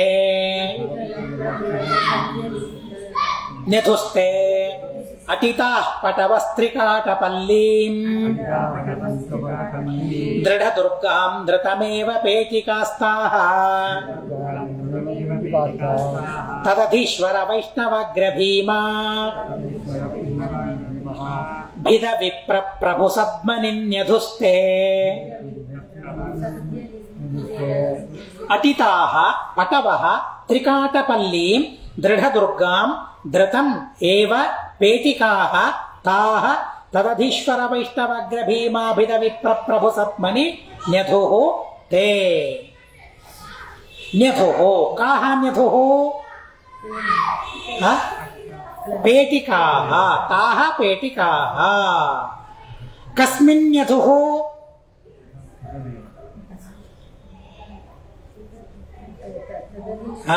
ತದಧೀಶ್ವರ ವೈಷ್ಣವಗ್ರ ಭೀಮಾಭಿದ ವಿಪ್ರ ಪ್ರಭು ಸದ್ಮನಿ ಕೇನ್ಯದಧುಃ ते कथं भूताः अटिताः पुनः कथं भूताः पटवः कथम् अटिताः धृतं कां प्रति अटिताः त्रिकाटपल्लीं कथं भूतां दृढदुर्गां पटवः ಅತಿ ಸಮರ್ಥರಾದ ಎಲ್ಲೋ ಮನಸ್ಸು ಸಾಮರ್ಥ್ಯ ಇರಬೇಕು, ದೈಹಿಕ ಸಾಮರ್ಥ್ಯ ಇರಬೇಕು, ಅತಿ ಪುಣ್ಯ ಸಾಮರ್ಥ್ಯ ಇರಬೇಕು. ಮುಖ್ಯವಾಗಿ ಆ ಪ್ರತಿಮೆಗಳನ್ನು ಒಯ್ಯೋದು ಅಂತ ಅಂದ್ರೆ, ಸುರಕ್ಷಿತವಾಗಿ ಒಯ್ಯೋದು ಅಂದ್ರೆ ಏನ್ ಪುಣ್ಯ ಮಾಡಿದ್ರಲ್ಲ ಅವರು, ಆಶ್ಚರ್ಯ ಅನಿಸ್ತದೆ. ಪಟಿವಹ ಅತಿ ಸಮರ್ಥರಾದ, ತೇ ಆ ಬ್ರಾಹ್ಮಣರು ದೃಢ ದುರ್ಗಾಂ ದೃಢವಾದ ದುರ್ಗಗಳುಳ್ಳ, ತ್ರಿಕಾಟಪಲ್ಲೀಂ ತ್ರಿಕಾಟಪಲ್ಲಿಯನ್ನು ಕುರಿತು, ಧೃತಂ ಶೀಘ್ರವಾಗಿ, ಅಟಿತಾಹ ಹೋದವರಾಗಿ, ತದಧೀಶ್ವರ ವೈಷ್ಣವಗ್ರ ಭೀಮಾಭಿದ ವಿಪ್ರ ಪ್ರಭು ಸದ್ಮನಿ ತದಧೀಶ್ವರ ಆ ತ್ರಿಕಾಟಪಲ್ಲಿಗೆ ಒಡೆಯನಾದ ರಾಜನಾದ, ತದಧೀಶ್ವರ ವೈಷ್ಣವಾಗ್ರ್ಯ ವೈಷ್ಣವ ಶ್ರೇಷ್ಠನಾದ, ಭೀಮಾಭಿಧ ಭೀಮ ಎಂಬ ಹೆಸರುಳ್ಳ, ವಿಪ್ರ ಪ್ರಭು ಶ್ರೇಷ್ಠ ವಿಪ್ರನ ಸದ್ಮನಿ ಮನೆಯಲ್ಲಿ, ತಾಹ ಪೇಟಿಕಾಹ ಆ 5 ಪೆಟ್ಟಿಗೆಗಳನ್ನು ನೆಧುಹು ಇಟ್ಟರು. ಈ 5 ಜನ ಬ್ರಾಹ್ಮಣರ ಮೇಲೆ ಎಷ್ಟು ವಿಶ್ವಾಸ, ಆ ತ್ರಿಕಾಟಪಲ್ಲಿಯ ಬ್ರಾಹ್ಮಣ ಭೀಮನ ಮೇಲೆ ಎಷ್ಟು ವಿಶ್ವಾಸ ಸತ್ಯಬೋಧ ತೀರ್ಥರಿಗೆ, ಆ ಭೀಮರಿಗೆ ರಾಜರಿಗೆ ಸತ್ಯಬೋಧರ ಮೇಲೆ ಎಷ್ಟು ವಿಶ್ವಾಸ, ವೇದಾಂತವನ್ನು ಹೇಗೆ, ಈ ಸಾಮ್ರಾಜ್ಯವನ್ನು ಹೇಗೆ ಸಂರಕ್ಷಣೆ ಮಾಡಿದ್ರು, ಅವರನ್ನು ಎಷ್ಟು ಬಾರಿ ಸ್ಮರಣೆ ಮಾಡಿಕೊಂಡ್ರು ಕಡಿಮೆ. ಅಷ್ಟು ಅನ್ನೋದಕ್ಕಾಗಿ ನಾವು ಈ ಸಾಮ್ರಾಜ್ಯವನ್ನ, ಈ ಸಂಸ್ಥಾನವನ್ನ, ಈ ಪ್ರತಿಮೆಗಳನ್ನೆಲ್ಲ ನಾವು ನೋಡ್ತಾ ಇದ್ದೇವೆ. ಎಷ್ಟು ಜನರ ತ್ಯಾಗ ಅದರ ಹಿಂದೆ ಇದೆ, ಎಷ್ಟು ಜನರು ಅದಕ್ಕಾಗಿ ಪ್ರಯತ್ನ ಮಾಡಿದ್ದಾರೆ ಅನ್ನೋದನ್ನ ಸ್ಮರಣೆ ಮಾಡಿಕೊಂಡ್ರೆ ಬಹಳ ವಿಚಿತ್ರ ಅಂತ ಅನಿಸ್ತದೆ. ಹೀಗಾಗಿ ಆ 5 ಜನ ಅವರಿಗೆ ಪುಣ್ಯ ಇದೆ, ಅವರಿಗೆ ಶಕ್ತಿ ಇದೆ, ದೈಹಿಕ ಶಕ್ತಿ ಇದೆ, ಮಾನಸಿಕ ಸಾಮರ್ಥ್ಯ ಇದೆ, ನಾವು ಒಯ್ತೇವೆ ಅಂತ ವಿಶ್ವಾಸ ಇದೆ, ಗುರುಗಳಲ್ಲಿ ವಿಶ್ವಾಸ ಇದೆ. ಆ 5 ಜನ ಆ ಪೆಟ್ಟಿಗೆಯನ್ನ ತ್ರಿಕಾಟಪಲ್ಲಿಗೆ ಒಯ್ದು ಅಲ್ಲಿ ಭೀಮ ಅಂತ ಒಬ್ಬ ರಾಜ ಅವರ ಮನೆಯಲ್ಲಿ ಸುರಕ್ಷಿತವಾಗಿ ಆ ಪೆಟ್ಟಿಗೆಗಳನ್ನ ಇಡ್ತಾರೆ. ಇಷ್ಟು ಕಥೆಯನ್ನ ಅಲ್ಲಿ ಹೇಳಿದರು. ಹೋದವರಾಗಿ, ಅಟಗತವು ಅಂತ ಕ್ರಿಯಾಪದ, ಅಟತಿ ನಡೆಯುತ್ತಾನೆ, ಹೋಗುತ್ತಾನೆ, ಅಟಿತಾಹ ಹೋದವರಾಗಿ ಅಂತ ಅರ್ಥ. ಇನ್ನು ಮೇಲೆ 14, 15, 16, 17 14 ಆಯ್ತಲ್ಲ, 15, 16, 17, 18 ಈ 18 ಶ್ಲೋಕಗಳಿಗೆ ಒಂದೇ ಅನ್ವಯ. ಹೀಗಾಗಿ 4 ಶ್ಲೋಕ ಒಂದೇ ಸಲ ಹೇಳ್ತೇನೆ, ಅನ್ವಯಾರ್ಥವನ್ನು ಒಂದೇ ಸಲ ಹೇಳ್ತೇನೆ. ಅಥಾನನೀಯಾಂಸಿ ಹಿರಣ್ಯ ಭೂಭೃತ ವರ್ಣಾನಿ ವಸ್ತೂನಿ ಹಿರಣ್ಮಯಾನಿ ರೌಪ್ಯಾನಿ ಕೈಲಾಸ ನಿಭಾನಿ ಭಾಸಾ ದೈವಾನಿ ದೋಲಾ ಕಲಶಾದಿಕಾನಿ ಮಹಿಷ್ಠ ಮುಕ್ತಾ ಮಣಿಹೀರ ನೀಲ ಪ್ರವಾಲಮಾಲಾಶ್ಚ ಮಲೀಮಸ ಅನ್ಯಾಃ ನಾನಾವಿಧಾನೇಕ ಪರಾರ್ಘ್ಯವಾಸಾಃ ತಾಮ್ರಾರಕೂಟಾತ್ಮ ಪದಾರ್ಥ ಸಾರ್ಥಾನ್ ವಿನೋಪಸಂಖ್ಯಾನಮಿವೋತ್ತರೀಯಂ ಗುರೋರ್ಜನಾನಾಂ ಜಗತೋಖಿಲಾನಾಂ ದಂಡೀಶಿತುರ್ದಂಡಕಮಂಡಲೂ ಚ ಪರಾಣಿ ಸರ್ವಾಣ್ಯಪಿ ಯಾನಿ ತಾನಿ ಗತೇಷು ತತ್ರಾಜ ಗಣಂತ ಕೇಚಿತ ಕೇಚಿನ್ನೈಕೆ ಲಿಖನ್ನಕ್ಷರ ಚುಂಚವೋನ್ಯೇ ಅಮೋನಿ ಸರ್ವಾಣಿ ಪರೇಕದಂಬಿ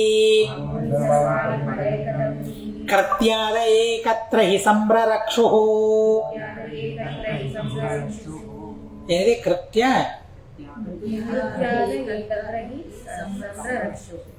ಕೃತ್ಯಾದನ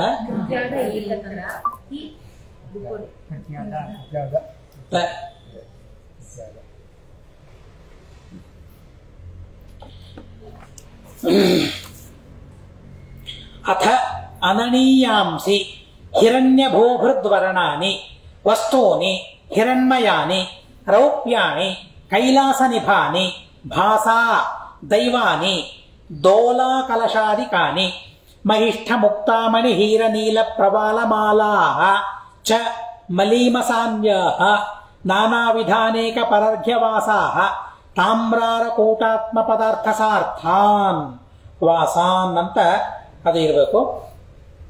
ವಿನಾ ಉಪಸಂಖ್ಯಾನಂ ಇವ ಉತ್ತರೀಯಂ ಗುರೋಃ ಜನಾನಾಂ ಜಗತಃ ಅಖಿಲಾನಾಂ ದಂಡೀಶಿತುಃ ದಂಡಕಮಂಡಲೋ ಚ ಪರಾಣಿ ಸರ್ವಾಣಿ ಅಪಿ ಯಾನಿ ತಾನಿ ಗತೇಶು ತತ್ರ ಅಜಗಣಂತ ಕೇಚಿತ ನ ಏಕೆ ಅಲಿಖನ್ ಅಕ್ಷರಚುಂಚವಃ ಅನ್ಯೇ ಅಮೂನಿ ಸರ್ವಾಣಿ ಪರೇ ಕದಂಬೀಕೃತ್ಯ ಅಧಃ ಏಕತ್ರ ಹಿ ಸಂರರಕ್ಷುಃ. ಕ್ರಿಯಾಪದ ಸಂರರಕ್ಷುಃ. ಕುತ್ರ ಏಕತ್ರ ಕಿಂ ಅಧಃ ಇದೆಲ್ಲವನ್ನು ಕಿಂ ಕೃತ್ವ ಕದಂಬೀಕೃತ್ಯ ಕಾನಿ ಅಮೋನಿ ಸರ್ವಾಣಿ ಕೆ ಪರೇ. ಇನ್ನೊಂದು ಕ್ರಿಯಾಪದ ಅಲಿಖನ್. ಕೆ ಅಲಿಖನ್ अन्ये कथं भूताः अक्षरचुंचवः. ಇನ್ನೊಂದು ಕ್ರಿಯಾಪದ ಅಜಗಣಂತ.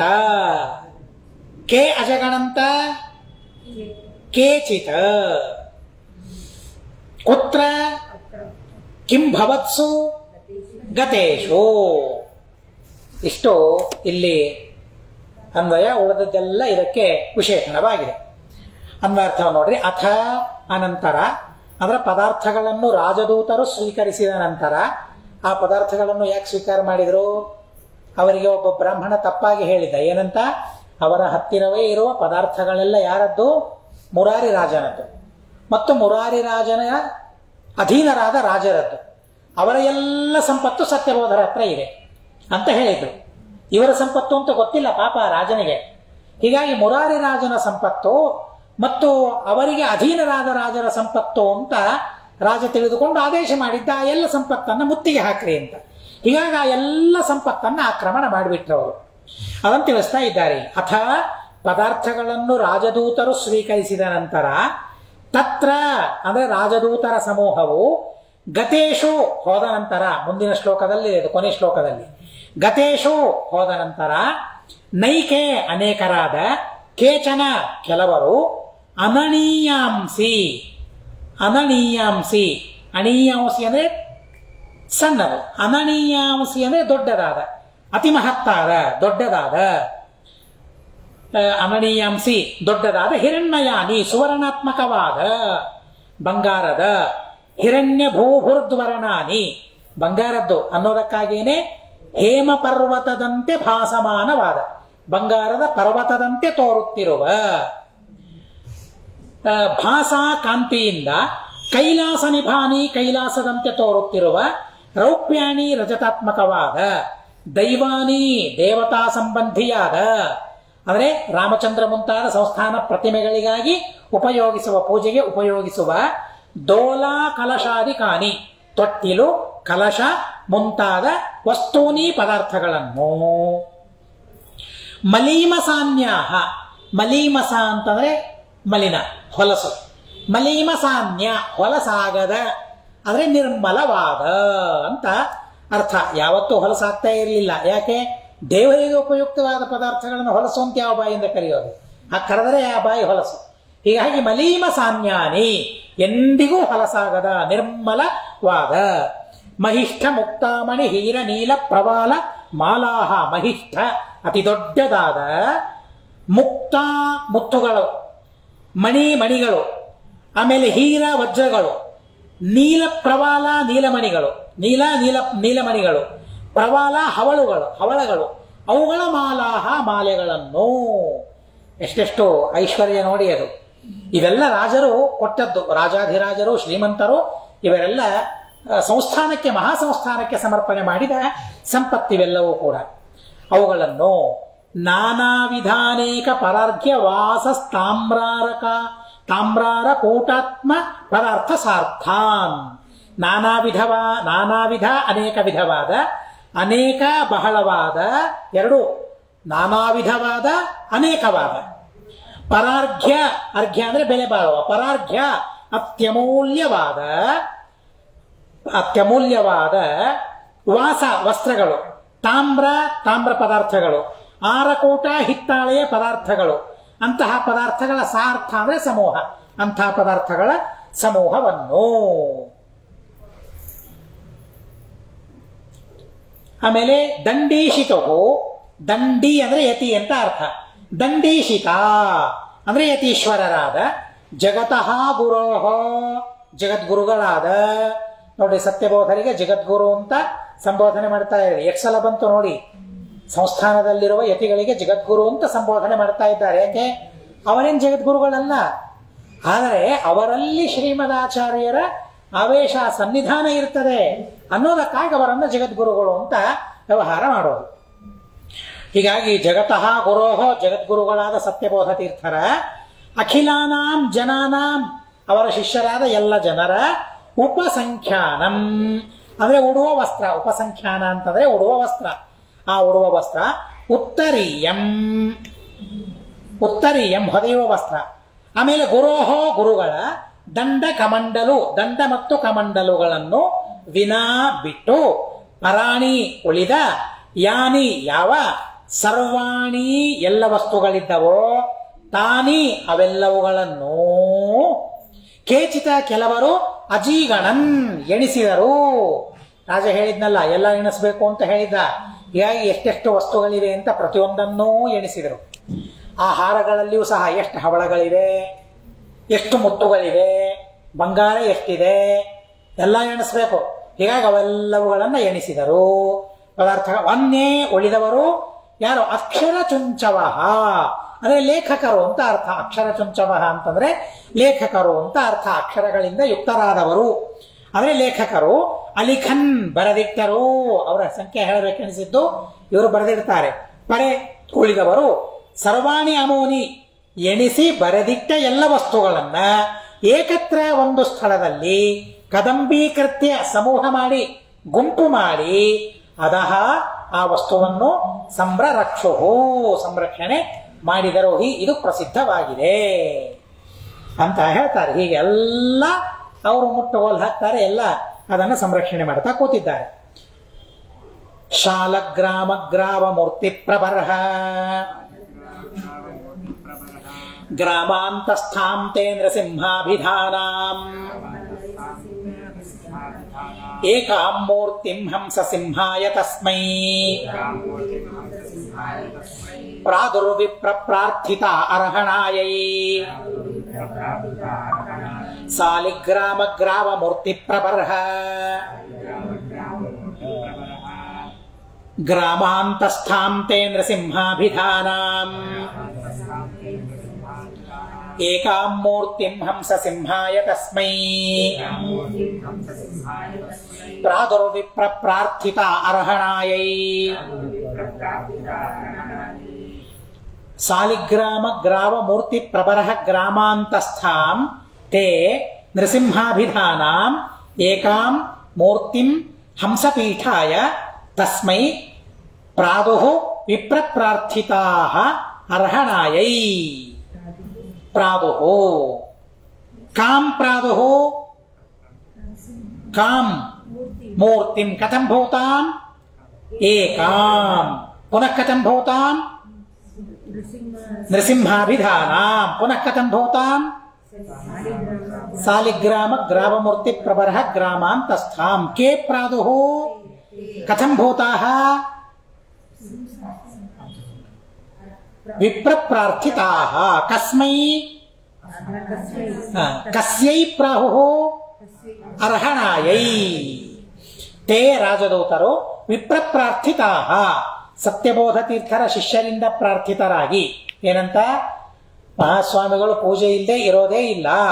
ಅದರಿಂದ ಪೂಜೆ ಮಾಡೋದಕ್ಕಾಗಿ ಅವರಿಗೆ ಒಂದು ಮೂರ್ತಿ ಬೇಕು, ಒಂದು ಪ್ರತಿಮೆ ಬೇಕು, ನೀವು ಕೊಡಲೇಬೇಕು ಅಂತ ರೀತಿಯಾಗಿ ಆ ಎಲ್ಲ ಶಿಷ್ಯರು ಪ್ರಾರ್ಥನೆ ಮಾಡ್ತಾರೆ. ಹೀಗಾಗಿ ಶಿಷ್ಯರಿಂದ ಪ್ರಾರ್ಥಿತರಾಗಿ ತೇ ರಾಜದೂತರು ಹಂಸಸಿಂಹಾಯ ಯತಿಶ್ರೇಷ್ಠರಾದ ತಸ್ಮೈ ಸತ್ಯಬೋಧ ತೀರ್ಥರಿಗೆ ಸಾಲಿಗ್ರಾಮ ಗ್ರಾಮ ಮೂರ್ತಿ ಪ್ರಬರಹ ಗ್ರಾಮಾಂತಸ್ಥಾಂ. ಸಾಲಿಗ್ರಾಮದ ಗ್ರಾಮ ಅಂದ್ರೆ ಶಿಲಾ ಅಂತ ಅರ್ಥ. ಶಾಲಗ್ರಾಮ ಶಿಲಾಮೂರ್ತಿ, ಅವುಗಳಲ್ಲಿ ಪ್ರಬರಹ ಶ್ರೇಷ್ಠವಾದವುಗಳಲ್ಲಿ ಶ್ರೇಷ್ಠವಾದ ಗ್ರಾಮ ಸಮೂಹ, ಅವುಗಳ ಒಳಗಿರುವ ಅಂತಸ್ಥಾಂ, ಅವುಗಳ ಒಳಗಿರುವ ನೃಸಿಂಹಾಭಿಧಾನಾಂ, ನೃಸಿಂಹನಾಮಕವಾದ ಏಕಾಂ ಮೂರ್ತಿಂ, ಒಂದು ಪ್ರತಿಮೆಯೆಂದು ಒಂದು ಮೂರ್ತಿಯನ್ನು ಪ್ರಾದುಹು ಕೊಟ್ಟರು. ಎಲ್ಲ ಪೆಟ್ಟಿಗೆಗಳಲ್ಲಿ ಕಟ್ಟಿ ಇಟ್ಟಿರ್ತಾರೆ. ಹೀಗಾಗಿ ಆ ಪೆಟ್ಟಿಗೆಗಳಲ್ಲಿ ಒಂದು ಪೆಟ್ಟಿಗೆ ನಮ್ಮ ಗುರುಗಳಿಗೆ ಬೇಕು, ದೇವರ ಪೂಜೆ ಮಾಡೋದಕ್ಕಾಗಿ ಬೇಕು. ದೇವರ ಪೂಜೆ ಇಲ್ಲದೆ ಅವರು ಇರೋದಿಲ್ಲ ಅಂತ ಕೇಳಿದಾಗ ಅವರಿಗೆ ಒಂದು ಪೆಟ್ಟಿಗೆಯನ್ನು ಕೊಡ್ತಾರೆ ತಾವು ಕೈ ಎತ್ತಿ. ಅದು ಯಾವ ಶಾಲಗ್ರಾಮ? ಅದು ಅಲ್ಲಿದ್ದದ್ದು ನರಸಿಂಹ ಶಾಲಿಗ್ರಾಮ. ಅದು ಟೀಕಾಕೃತ್ಪಾದರು ಪೂಜೆ ಮಾಡಿದ್ದು ಅಂತ ಸಾಂಪ್ರದಾಯಿಕವಾಗಿ ಹೇಳ್ತಾ ಬರ್ತಾರೆ. ಹೀಗಾಗಿ ಟೀಕಾಕೃತ್ಪಾದರು ಪೂಜೆ ಮಾಡಿದ ಆ ಶಾಲಗ್ರಾಮದ ಪೆಟ್ಟಿಗೆಯನ್ನ ಆ ರಾಜದೂತರು ಸತ್ಯಬೋಧ ತೀರ್ಥ ಶ್ರೀಪಾದಂಗಳವರಿಗೆ ಕೊಟ್ಟರು. ಯಾಕೆ? ಪೂಜೆ ಮಾಡೋದಕ್ಕಾಗಿ. ಅರ್ಹಣಾಯೈ, ಅರ್ಹಣ ಅಂದ್ರೆ ಪೂಜೆ, ಸ್ತ್ರೀಲಿಂಗ ಅರ್ಹಣ, ಪೂಜೆ ಮಾಡೋದಕ್ಕಾಗಿ ಆ ಪ್ರತಿಮೆಯನ್ನ ಕೊಡ್ತಾರೆ. ಸತ್ಯಧೀರ್ ಭಕ್ತಿ ಯುಕ್ತೋಥೋ ಗುರೌ ಭಗವತಿ ವಸಃ ನೃಪಂಚಾಸ್ಯ ನಮಸ್ಯಾಕೃತ ಪ್ರತ್ಯಹಂ ತ್ಯಕ್ತ ಭುಕ್ತ್ಯಭೂತ. ಸತ್ಯಧೀರ್ ಭಕ್ತಿ ಯುಕ್ತೋಥೋ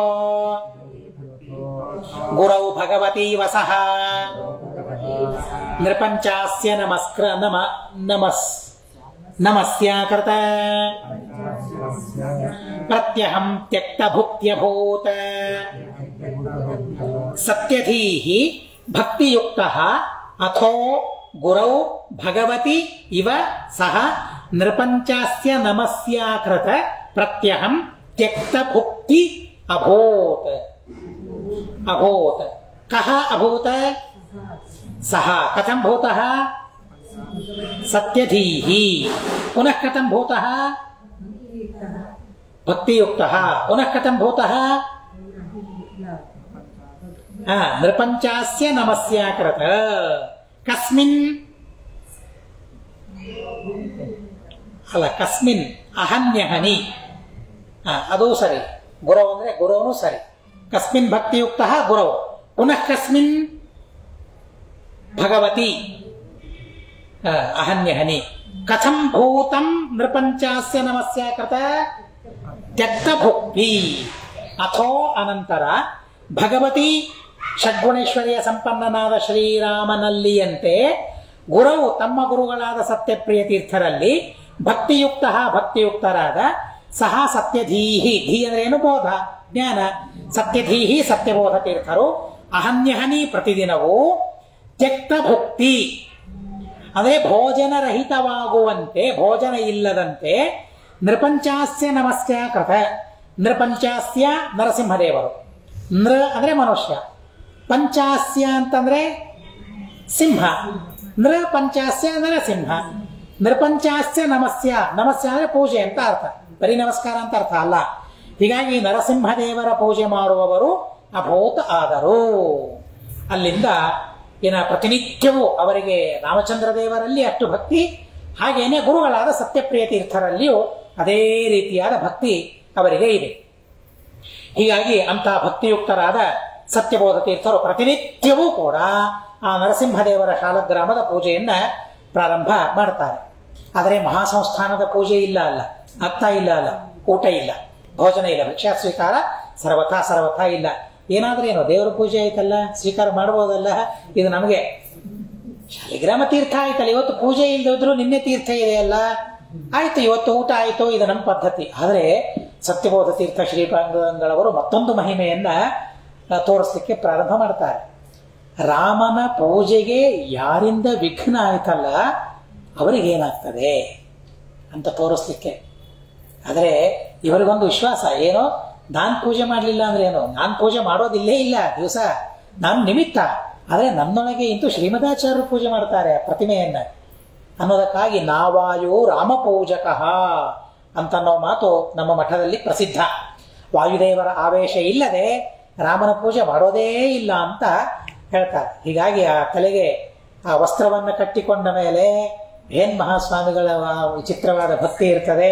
ಪ್ರತಿಮೆಗಳನ್ನೇ ನೋಡಬೇಕು ಅಂತ ಅನ್ಸೋದಿಲ್ಲ, ಅವರನ್ನೇ ನೋಡಬೇಕು ಅಂತ ಅನಿಸ್ತೀವಿ. ಹಾಗೆ ಆಗ್ತದೆ ಪರಿಸ್ಥಿತಿ. ಇರ್ಲಿ, ಆದರೆ ರಾಮದೇವರು ಶ್ರೀಮದಾಚಾರ್ಯರ ಪ್ರವೇಶ ಪೂರ್ಣ ಪೂಜೆ, ಇಡೀ ಪೂಜೆ, ಒಂದು ಪೂಜೆ ಅಲ್ಲ, ಷೋಡಶೋಪಚಾರದಲ್ಲಿ ಒಂದು ಉಪಚಾರ ಅಲ್ಲ, ಪ್ರಾರಂಭದಿಂದ ಕೊನೆ ತನಕ ಅಲ್ಲಿ ಶ್ರೀಮದಾಚಾರ್ಯರದ್ದು ಪೂಜೆ ಮಾಡ್ತಾರೆ. ಆ ವಿಶ್ವಾಸ ಅವರಿಗೆ ಇದೆ. ನಾನೇನು ಪೂಜೆ ಮಾಡೋದು, ನನ್ನೊಳಗಿದ್ದ ಶ್ರೀಮದಾಚಾರ್ಯ ಪೂಜೆ ಮಾಡ್ತಾರೆ. ಈಗಲೂ ಯಾರು ಅವರು ಪೂಜೆ ಮಾಡ್ತಾರೆ. ಈಗ ನಾನು ನಿಮಿತ್ತ ಅಲ್ಲ, ಸ್ವಯಂ ಅವರು ಸ್ವತಂತ್ರರಾಗಿ ಪರಮಾತ್ಮನಿಗೆ ಅಧೀನರಾಗಿ, ರಾಮನಿಗೆ ಅಧೀನರಾಗಿ ಆ ಸ್ವಾಮಿ, ನಮ್ಮ ಸ್ವಾಮಿ ಪೂಜೆ ಮಾಡ್ತಾರೆ. ಹಿಂದೆ ಬಂತಲ್ಲ, ಶ್ರೀಮದಾಚಾರ್ಯರಿಂದ ಮೊದಲು ಮಾಡಿಕೊಂಡು ಅಂತ ಅವರು ಪೂಜೆ ಮಾಡ್ತಾರೆ ಅಂತ ಅನ್ನೋ ವಿಶ್ವಾಸ. ಆದರೆ ಇದಕ್ಕೆ ಯಾರಿಂದ ವಿಘ್ನ ಆಗಿದೆಯಲ್ಲ ಅವರಿಗೆ ಏನಾಗ್ತದೆ ನಾನು ತೋರಿಸ್ತೇನೆ, ಹಾಗೆ ಮಾತು ಆಡಬಾರದು ಅಂತ ಹೇಳ್ತಾರೆ. ಮಾತಾಡ್ಲಿಕ್ಕಿಲ್ಲ, ಹಾಗೆ ಸರ್ವಥಾ ಅವರಿಗೆ ಅನರ್ಥ ಆಗ್ತದೆ ಅಂತ ಹೇಳ್ತಾರೆ. ಚತುರ್ಯುಗ ಮೂರ್ತಿಗಳು, ಶ್ರೀಮದಾಚಾರ್ಯರು ಪೂಜೆ ಮಾಡಿದ ಪ್ರತಿಮೆಗಳು ಮತ್ತೊಂದು ಮಹಿಮೆಯನ್ನು ದೇವರು ತೋರಿಸೋದಕ್ಕಾಗಿ ಸಂಕಲ್ಪ ಮಾಡಿದೆ. ಇದು ಸತ್ಯಬೋಧರ ಸಂಕಲ್ಪ ಅಲ್ಲ, ದೇವರ ಸಂಕಲ್ಪ. ನನ್ನ ಪೂಜಕರಿಗೆ ನೀವೇನಾದರೂ ಅಡಚಣೆ ಮಾಡಿದರೆ, ತೊಂದರೆ ಕೊಟ್ಟರೆ ಏನಾಗ್ತದೆ ನಾನು ತೋರಿಸ್ತೇನೆ ಅಂತ ಪರಮಾತ್ಮ ತೋರಿಸ್ಲಿಕ್ಕೆ ಪ್ರಾರಂಭ ಮಾಡ್ತಾನೆ. ಯದ್ಯಪಿ ಸೀತಾ ರಾಮನಿಂದ ದೂರ ಆದಂತೆ ತೋರಿದ್ದು ಜನರಿಗೆ, ಆದರೆ ದೂರ ಆದರೆ ನೋಡೋರಿಗೆಲ್ಲ ಏನಿಸ್ತು, ಸೀತಾರಾಮನ ಹತ್ರ ಇಲ್ಲ ಅಂತ ಅನಿಸ್ತು. ಹಾಗೆ ಸತ್ಯಬೋಧರಿಂದ ಈ ಪ್ರತಿಮೆಗಳು ದೂರವಾದವು ಅಂತ ನೋಡುವವರಿಗೆ ಅನಿಸ್ತು. ಆದರೆ ಸತ್ಯಬೋಧರೇನು ಸಾಮಾನ್ಯರೇನು ಒಂದು ರೂಪದಿಂದ ಇಲ್ಲಿದ್ದು ಮತ್ತೊಂದು ರೂಪದಿಂದ ಅಲ್ಲಿಗೆ ಹೋಗಿ ಪೂಜೆ ಮಾಡುವ ಸಾಮರ್ಥ್ಯ ಅವರಿಗೆ ಇದೆ. ಉಲ್ಲೇಖ ಇಲ್ಲ ಇಲ್ಲಿ, ಆದರೆ ಸಾಮರ್ಥ್ಯ ಅವರಿಗೆ ಇದೆ, ಮಾಡಿರಲೂಬಹುದು. ಶ್ರೀಮದಾಚಾರ್ಯ ಅಂತೂ ಪೂಜೆ ಮಾಡಿಯೇ ಮಾಡ್ತಾರೆ, ಆ ವಿಷಯದಲ್ಲಿ ಸರ್ವಥಾ ಸಂದೇಹ ಇಲ್ಲ. ಆ ರೀತಿಯಾದ ಮಹಿಮೆಯನ್ನ ತೋರಿಸ್ಲಿಕ್ಕೆ ಅವರು ಅನ್ನೋದಕ್ಕಾಗಿ ತ್ಯಕ್ತ ಭಕ್ತಿ ಅನ್ನೋದನ್ನ ಆ ಕ್ರಿಯಕ್ಕೆ ವಿಶೇಷಣ ಮಾಡ್ತಾರೆ, ಪೂಜೆಗೆ ವಿಶೇಷಣ ಮಾಡ್ತಾರೆ. ಊಟ ಇಲ್ಲದೆ ನರಸಿಂಹದೇವರ ಪೂಜೆಯನ್ನ ಅವರು ಮಾಡಲಿಕ್ಕೆ ಪ್ರಾರಂಭ ಮಾಡಿದರು ಅಂತ ಹೇಳ್ತಾರೆ. ಇದರ ಮಹಿಮೆ ಏನು ಅಂತ ಅನ್ನೋದನ್ನ ಮುಂದಿನ ಶ್ಲೋಕಗಳಲ್ಲಿದೆ, ಅದನ್ನ ಮತ್ತೆ ನಾಳೆಗೆ ತಿಳಿಯೋಣ ಅಂತ ಹೇಳ್ತಾ ಶ್ರೀಕೃಷ್ಣ ಅರ್ಪಣಮಸ್ತು.